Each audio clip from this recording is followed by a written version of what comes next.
4월은 총력 전도의 달입니다. 그러다 보니 4월달이 되면 매주 주일 아침마다 교회에 나오기 전 마음속에 부담감이 생깁니다. 그런데 이런 부담은 즐기시면 되겠습니다. 나쁜 부담감이 아닙니다.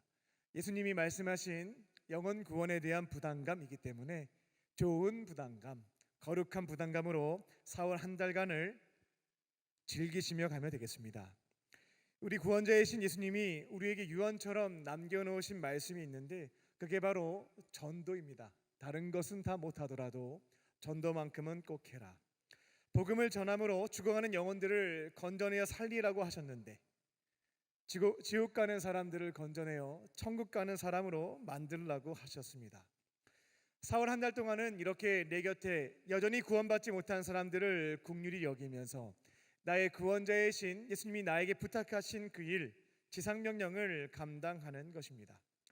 아무것도 하지 않으면 부담감으로만 끝나겠지만 이번 한 달 동안 하나님이 바라보고 계신 그 영혼 위에서 기도도 해보고 찾아가서 복음도 전해보고, 복음 전하는 게 어렵다면 교회 한번 나와보라고 권면도 해보고요.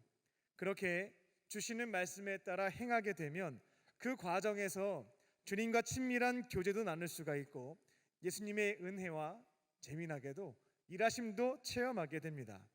때로는 영혼 구원의 열매도 거두게 되는 거죠.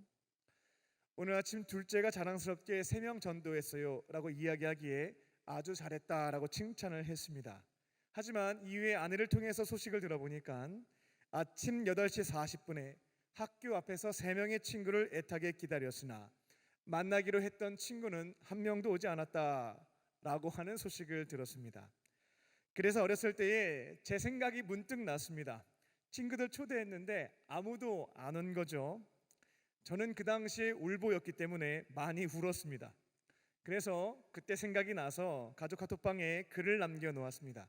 이거 너무 속상해하지 않아도 된다라고 하는 것을 조언해 주었습니다. 우리는 친구들에게 예수님을 전하는 것, 그리고 교회에 초대하는 것까지 주어진 역할인 것이고 그들에게 마음의 감동도 주시고 예수님을 믿는 믿음도 주시고 그 발걸음을 인도해 주시는 것은 하나님의 영역이다라고 하는 것을 적어 두었습니다.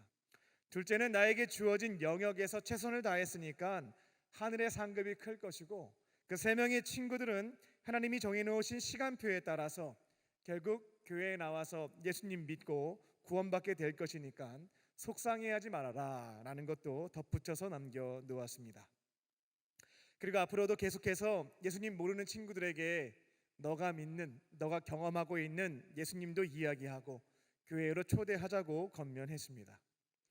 요즘 교회에 대한 인식과 시선이 또 목회자와 교인에 대한 생각이 워낙 좋지 않다 보니 전도하는 게 쉽지 않다라고 하는 것이 현실적인 또 실제적인 상황입니다.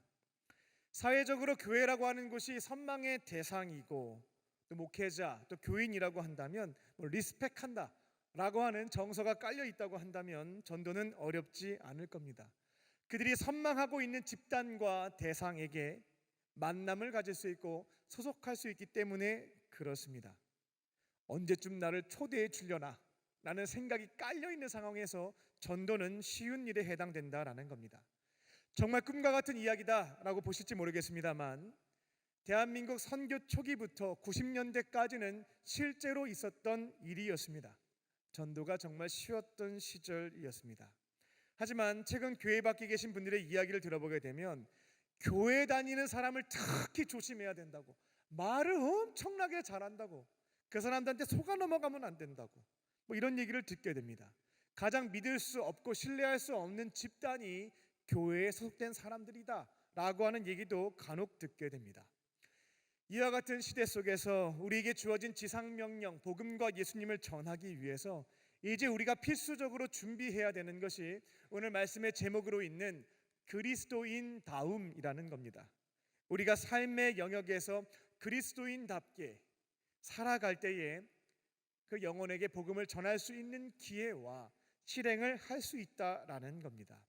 그렇게 우리의 삶의 모습을 통해 내가 믿고 있는 예수님이 얼마나 좋은 분인지 증명해 보이고 우리 삶의 자리에서 그분을 믿고 살아가는 것이 세상과 구별되게 얼마나 행복한 것인지를 증명해 보일 수 있을 때에 닫혀 있었던 마음이 열리고 나의 복음을, 나의 예수님을 증거할 수 있는 기회가 생긴다라는 것입니다. 오늘 본문에는 그리스도인다운 삶의 모습, 또 그리스도인답게 살아가기 위한 세 가지 영적인 원리가 기록되어 있습니다. 오늘 선포되는 말씀을 머리로 깨닫고 또 마음으로 믿고 또 삶으로 실천하시는 것들을 통해서 그리스도인답게 살아가시고 내 곁에 예수님 믿지 않는 자들의 마음의 문을 활짝 열고 복음을 전함으로 죽어가는 영혼들을 건져내어 살리는 저와 여러분 되시기를 주님의 이름으로 축원합니다. 첫 번째로 누구의 말을 듣느냐가 중요합니다. 그리스도인답게 살려면 누구의 말을 듣느냐, 이것이 중요합니다. 본문에서 38년 동안 병자로 살았던 사람은 안식일에 베데스다 연못에서 두 가지 이야기를 듣게 됩니다. 첫 번째 이야기는 8절에 기록되어 있죠. 그는 예수님을 만나게 되었고 예수님의 이야기를 듣게 됩니다. 주님은 병자에게 병 고침을 받고 싶냐라고 물어보았고, 병자는 당연한 얘기니까 답변을 밀어놓은 채 38년 동안 저 병 고침 못 받았다고 너무 힘들다고 자신의 현실에 대해서 그 기간 동안 어느 누구도 도와주지 않았다라는 것을 한탄하였고, 예수님은 그에게 이렇게 말씀하시게 됩니다. 일어나라, 그리고 내 자리를 들고 걸어가라 말씀하십니다. 병자는 예수님의 말씀을 들었고 그대로 실천했고 병 고침을 받았습니다. 예수님 말씀대로 했으니까 예수님이 역사하신 거죠. 이제 그는 두 번째 이야기를 듣게 됩니다. 10절을 보게 되면 그는 유대인들을 만나게 되었고 그들의 이야기를 듣게 됩니다. 그들은 병자가 안식일에 자기 자리를 들고 간 것은 잘못된 일, 죄를 범한 것이다 라고 알려줍니다. 정죄하게 되죠. 여기에서 유대인들이라고 하는 것은 그 당시 유대교 종교 지도자라고 보시면 되겠습니다. 그들은 38년 동안 고통받았던 그 사람이 기적적으로 병 고침을 받은 것에 대해서는 특별한 관심이 없습니다. 굉장히 기쁜 일이잖아요. 관심이 없습니다. 약자에 대한 관심과 긍휼과 사랑, 이런 게 없었던 거죠. 그들은 율법주의자로서 율법에 목숨 걸었던 이들이었습니다. 그들은 38년 된 병자가 율법을 지키지 않은 것에 대해서 훈계할 따름이었습니다. 더 엄격하게 구분해 보자면 율법을 지키지 않은 건 아니고요, 유대교 종교 지도자들이 합의하에 추가적으로 만들어낸 규정들이 있었거든요. 생활 규정, 그거를 지키지 않은 겁니다. 이걸 히브리어로는 미시나라고 하고 이걸 한글 성경에는 장로들의 유전이라고 번역해 놓았습니다. 장로들의 유정, 추가적인 생활 규정을 보게 되면 안식일 날 쉼을 얻으면서 절대로 하지 말아야 되는 일이 39가지로 정리되어 있는 것 볼 수 있습니다. 궁금하신 분들은 예배 끝난 다음에 검색해 보세요. 그 중에 하나가 뭐냐면 안식일에 물건을 옮겨도 되냐 안 되냐, 이건 일이냐 아니냐 토론했거든요. 결국 이거 일이다, 이거 하면 안 된다 라고 규정을 해 놓았습니다. 그러니까 지금 38년 된 병자가 자기 자리, 그 물건을 옮긴 거, 이것 가지고 질타하는 상황이었다라는 겁니다. 아무리 예수님이 너보고 일어나서 내 자리를 들고 가라고 말했다 할지라도 이날은 안식일이니까 장로들의 유전, 미시나에 따라서 너 하면 안 되는 거였다라는 것을 가르쳐주는 거죠. 뭐 하루 정도 지난 다음에 옮겼으면 모를까, 너는 안식일 규정을 어겼고 죄를 범했어 라고 정죄했습니다. 38년 된 병자는 안식일에 두 대상에게 상반된 이야기를 듣게 됩니다. 하나는 예수님이 하신 말씀이죠. 내 자리를 들고 가라. 다른 하나는 유대인 지도자들이 한 말입니다. 내 자리를 안식일에는 들고 가면 안 된다. 38년 된 병자는 예수님의 말씀을 선택했고 그 결과 주의 말씀을 선택한 자들에게는 예수님이 일을 하시죠. 병 고침을 받았습니다. 세상 속에서 우리가 그리스도인답게 그리스도인다움을 유지해 가려면 누구의 말을 들어야 되겠습니까? 우리의 그리스도이자 구원자이신 예수님의 그 말씀을 듣고 따라가는 것이 바로 우리의 삶의 모습에 해당된다는 것입니다. 우리가 교회 안에서는 예수님이 대장이시고 그분이 주인이시니까 다 동의가 되는 사람들이 모여 있으니까 여러 가지 상황이 발생되고 갈등과 의견이 분리가 되는 상황이라 할지라도 그래도 교회 왔는데 예수님이 주인이신데 그분의 뜻에 가장 가까운 게 뭘까? 가장 기뻐하시는 게 뭘까? 이런 거 토론해 나가면서 나름대로 고민하고 선택하고 결정하는 모습들이 있습니다. 하지만 교회 문 밖을 나가게 되면 상황이 반전되는 거죠. 교회 문 밖에 내가 어울리는 집단 속에는 예수님을 믿지 않는 사람들이 절대 다수입니다. 가정도 그렇고 일터도 그렇고 캠퍼스도 마찬가지입니다. 그곳에서 나름대로 힘이 있는 사람들은 자신들만의 경험과 이론과 논리와 근거를 가지고 우리에게 다양한 이야기들을 조언해주고 말해주게 됩니다. 근데 이야기를 쭉 듣는데 내 안에 계신 성령께서 이렇게 마음의 감동 혹은 말씀을 주시는 겁니다. 아무리 교수님이 그렇게 얘기해도 그건 아니야. 아무리 사장님이 그렇게 얘기해도 그건 아니야 라고 말씀하시는 거죠. 이게 과연 내가 그동안 배워왔던 도덕의 소리인지 아니면 양심의 소리인지 아니면 내 안에 계신 성령님의 음성인지 헷갈리잖아요. 그때 우리가 선택할 수 있는 것은 과거에는 성경책만 가능했는데 요즘에는 챗 GPT도 활용하실 수 있겠습니다. 혹시 이와 같은 음성이 제게 들렸는데 이와 같은 상황에서 그리스도인답게 어떤 성경 구절을 가지고 판단해야 되겠는가? 말씀을 많이 읽지 않았던 분들은 우리 GPT를 비서처럼 활용하셔도 되겠어요. 물어보게 되면 관련 성경 구절과 교훈을 쫙 정리해 줍니다. 쭉 읽어가면서 해당 성경 구절을 책에서 찾아보고 묵상해 보는 겁니다.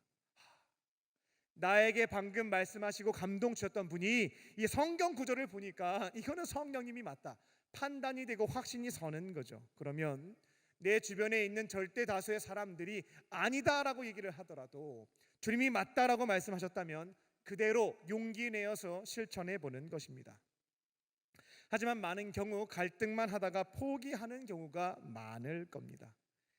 이거 주님의 음성을 따라가는 것이 맞기는 한데 말할 용기도 없고 따라갈 자신도 없는 겁니다. 괜히 말했다가는 무시당할 것 같고 욕먹을 것 같고 도태될 것 같고 두려운 겁니다. 그래서 대부분의 경우가 갈등하다가 포기하는 선택을 하게 됩니다. 바로 그때 우리에게 필요한 것이 예수님에 대한 믿음과 용기입니다. 내 안에 계신 성령님께 주님에 대한 믿음을 가지고 용기를 주셔서 이제는 그 말씀대로 한번 행동해 볼 수 있도록 도움을 요청하는 것이죠. 그리고 실행에 옮기다 보면 이제 그 삶을 예수님께서 지켜주시고 보호하시고 인도해 주시는 것을 역사상 처음으로 내 인생사의 첫 페이지로 경험할 수 있게 된다라는 것입니다. 교회 밖에서 다양한 통로로 내 안에 계신 주님은 가만히 계시지 않습니다. 음성을 들려주시거든요.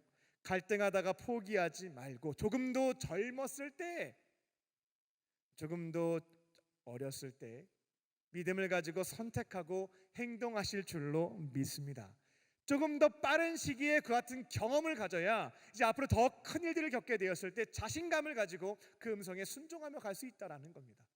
내가 젊었을 때 좀 작은 일이긴 했지만 주의 음성 따라 갔을 때 욕도 좀 먹고 안 좋은 시선도 받고 어려움도 있었지만 결국 주님께서 이 일을 통해서 역사하셨고 내 삶을 이렇게 풍요롭게 바꾸셨다라고 하는 경험, 차곡차곡 쌓여지게 되었을 때 큰일 앞에서 믿음과 용기를 가지고 주님의 길을 선택할 수 있다라는 것입니다. 삶의 현장에서 주님의 음성을 흘려버리지 않고 말씀하시는 것을 듣고 선택하고 용기 내어 순종하심으로 이제는 세상 속에서 교회 문 밖에서도 그리스도인 다움을 지켜가는 저와 여러분 되시기를 주님의 이름으로 축원합니다. 두 번째로 다시는 죄를 범하지 않습니다. 오늘 14절을 보게 되면 38년 된 병자의 에피소드는 첫 번째 대지에서 소개드린 것으로 끝나지 않습니다. 재미있는 부분이 있어요. 예수님이 굳이 이 사람을 또 만나러 갑니다. 흔치 않는 부분이에요. 복음서에서 예수님이 병자를 고쳐주시게 되면 고친 걸로 대부분 끝나요. 근데 오늘 본문에서는 다시 한번 예수님이 찾아가십니다. 헬라어 원어를 보게 되면 그 사람이 우연치 않게 예수님을 만난 게 아니고요, 굳이 예수님이 그 병자에게 다시 한번 다가가신 것을 확인해 볼 수가 있습니다. 그리고 조금 충격적인 말씀을 하세요. 너가 낳은 건 정말 좋은 일이 맞아. 그런데 이거 한 가지 내가 얘기 안 해준 게 있는데 조금 충격적이어도 너가 알고 있어야 될 것 같아. 너가 이처럼 38년 동안 고통을 당했던 것은 너 죄 때문이었어 라고 하는 것을 굳이 찾아가서 말씀하시는 것을 보게 됩니다. 그러면서 한 가지 당부도 하시게 되죠. 너 앞으로 죄를 범하게 되면 심한 질병에 걸릴 수도 있으니까, 더 큰 어려움을 겪게 될 수도 있으니까 다시는 그 죄를 범하면 안 된다는 권면의 말씀을 주십니다. 복음서에 보게 되면 사람이 겪는 고통의 원인, 질병이 됐든 아픔이 됐든 고난이 됐든 다양한 원인들을 찾아볼 수 있는데요. 그 중에 대표적인 것이 뭐냐면 죄입니다. 죄로 인하여서 하나님의 징계, 고통, 질병을 겪게 되는 케이스가 생각보다 많이 있다라는 것이죠. 근데 과거에는 교회에서 질병이 발생하거나 어려움을 겪게 되면 죄를 한번 찾아보고 회개하는 것들을 굉장히 많이 했었는데, 최근 요즘 교회에 보게 되면 이와 같은 모습이 많이 사라져 있음을 보게 됩니다. 심리학에 물든 기독교라는 표현을 들어보신 적이 있을까요? 기독교는 성경에 물들어야 되고 예수님에게 물든 종교입니다. 그런데 이상하게도 요즘 교회에 찾아가 보게 되면 성경이나 예수님보다는 이 심리학에 물들어 있는 설교와 모습과 방향들을 보게 된다라는 겁니다.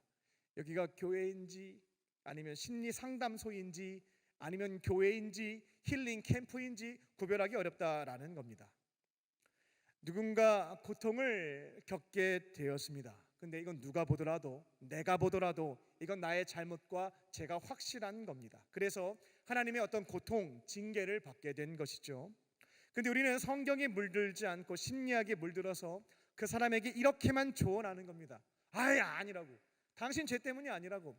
당신 잘못이 아니라고. 당신 책임이 아니라고. 괜찮다고. 이렇게만 말하고 있는 것이죠.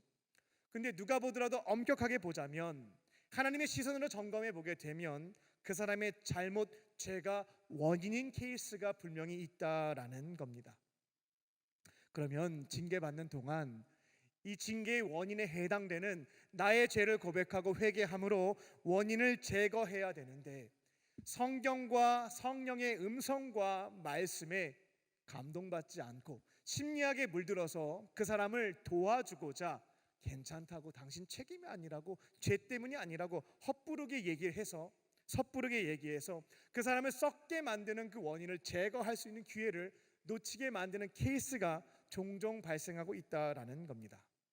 우리의 모든 고통과 질병의 원인이 죄에 해당되지는 않지만 죄 때문일 수도 있다라고 하는 것을 놓치지 않고 이제는 어려움이 발생하면 한번 돌아보는 겁니다. 주님, 혹시 이것이 징계입니까?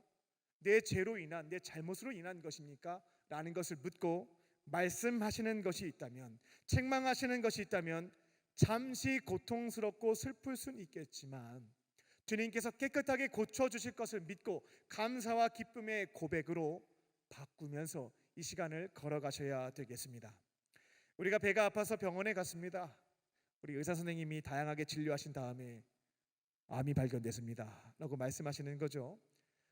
근데 초기에 발견이 되어서 충분히 고칠 수 있다고 수술해서 깨끗하게 암 부위를 제거하고 병고침을 받았습니다.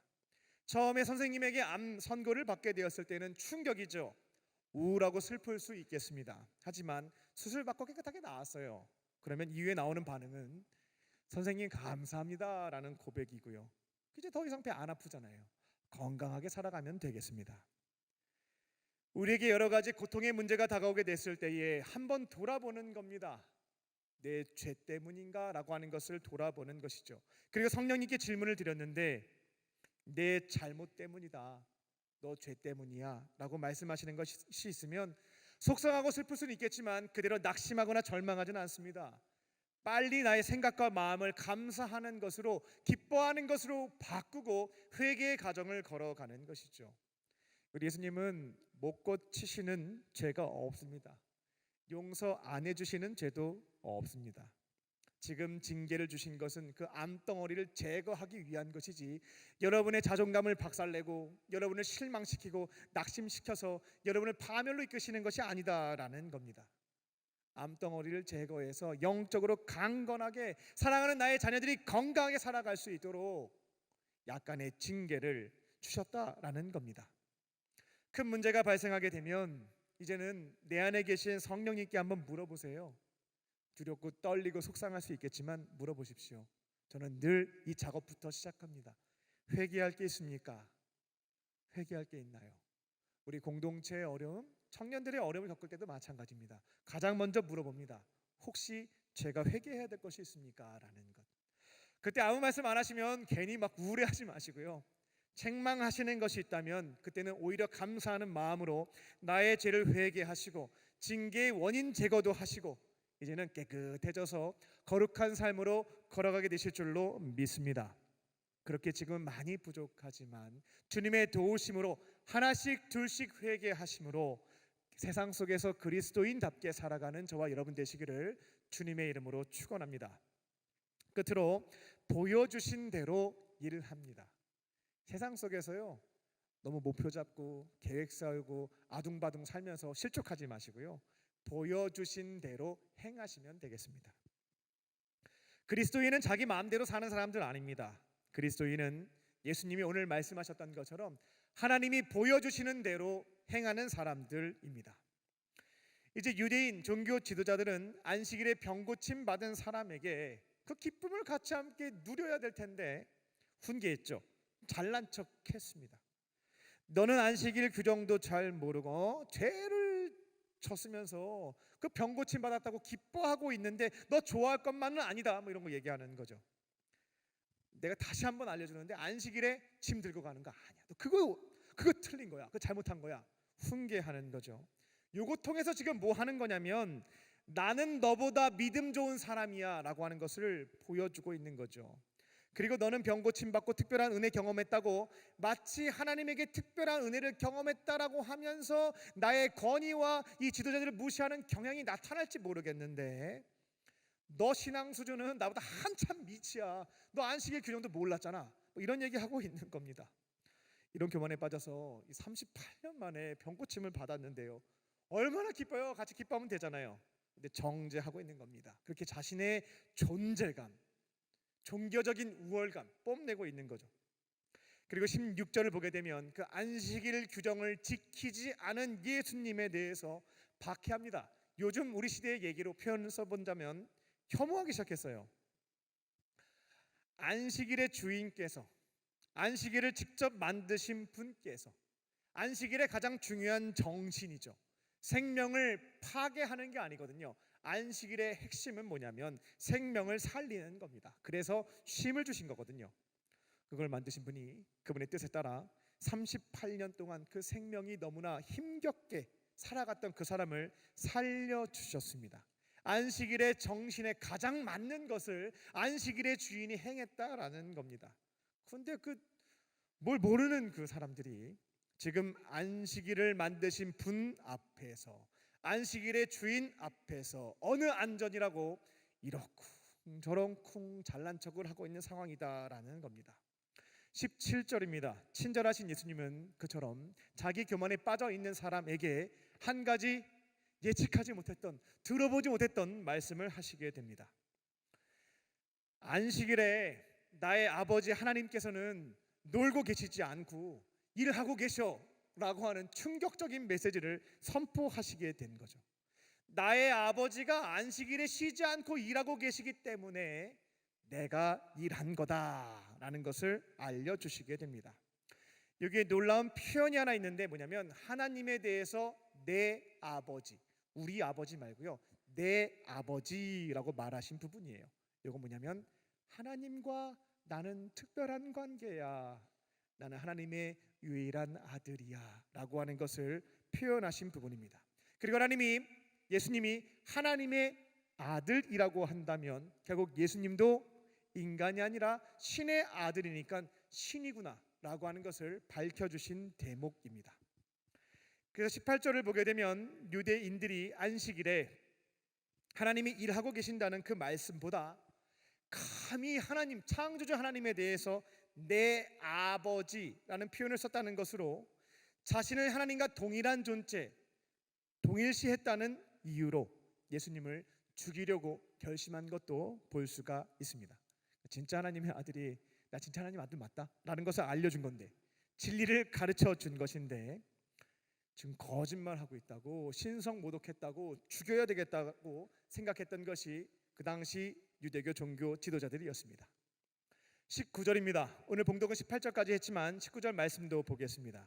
그리고 예수님이 안식일에 38년 된 병자를, 그 사람을 딱 집어서 고쳐주시게 되는데 왜 이러한 일을 했는지에 대한 이유를 설명해 주시게 됩니다. 이는 자신의 생각과 의지와 계획과 목표가 아니었고 하나님이 보여주신 대로, 하나님이 보여주셨기 때문에, 그 사람을 바라보고 계셨기 때문에 내가 그 일을 했다라고 설명하십니다.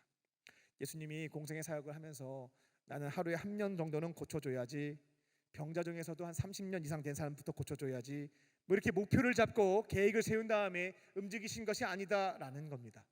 나의 아버지 하나님이 바라보고 계신 사람, 나에게 보여주시는 그 사람에게 다가갔고 내 아버지가 그 사람을 고쳐주라고 말씀하셨기 때문에 나는 고쳐준 것이다 라는 것을 설명했습니다. 그리스도인답게 살아가는 것, 교회 문 밖에서 그리스도인의 정체성을 지켜가며 그리스도인다움을 이뤄가지 않는 것 어렵지 않습니다. 다른 종교는 좀 어려워요. 각자가 목표도 세워야 되고 열심히 노력도 해야 되겠고 그렇게 고행과 수행을 하셔야 되겠습니다만 기독교는 그렇지가 않습니다. 내 안에 성령님께서 마치 개인 지도교사처럼 함께 하고 계시고요, 파송받은 삶의 자리인 가정과 교회와 일터에서 어떤 일을 하기를 원하시는지 보여주십니다. 내버려 두시지 않는다라는 거예요. 그렇게 성령께서 보여주시는 것이 있다면, 바라보고 계신 영혼이 있다면 그들에게 다가가서 하나님이 지금 그 사람에게 원하시는 것, 하나님이 행하시고 있는 그 일에 내가 동참하면 된다라는 겁니다. 이게 자력종교인 유교나 불교와의 차별성을 갖고 있는 기독교의 독특성이에요. 하나님이 보여주시는 그 영혼에게 가서 말씀하시는 것을 순종한다라는 겁니다.